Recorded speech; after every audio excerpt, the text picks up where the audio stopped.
সুনামগঞ্জের দোয়ারা বাজারে আওয়ামী লীগ নেতা এবং ইউপি সদস্য জামিল খানের বিরুদ্ধে হামলা, ভাঙচুর ও লুটপাটের অভিযোগ তুলে সংবাদ সম্মেলন করেছে এক ভুক্তভোগী পরিবার।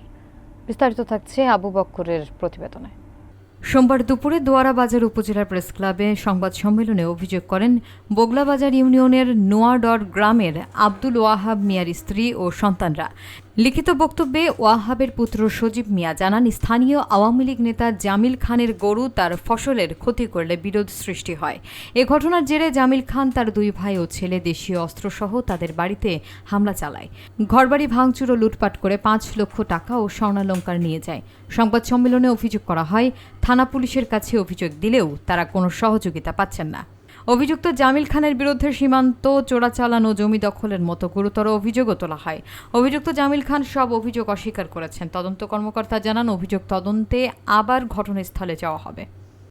গত শনিবার বর্তমান মেম্বার জামিল খান যত দাও আছে সব কিছু নিয়ে আয়া তার আমাদেরকে বাঁচান।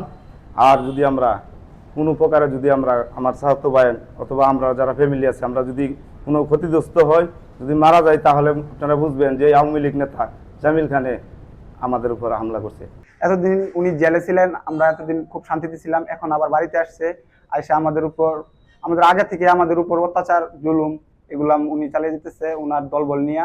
এখনো উনি আবার শুরু করছে নতুন করে। আমাদের মাধ্যমে আমি দেশ ও প্রশাসনকে জানাতে চাই যে আমাদের বিগত শনিবার আমাদের বাড়িতে একটি হামলা হয়, একটি সাধারণ একটি বিষয় নিয়ে, জ্বালা খাওয়া কেন্দ্র নিয়ে, গরুকে জ্বালা খাওয়া কেন্দ্র নিয়ে। তো আমার ছোট ভাই ছিল বাড়িতে, আমরা কেউ বাড়িতে ছিলাম না, আমি, আমার বাবা, ভাই কেউ বাড়িতে ছিলাম না।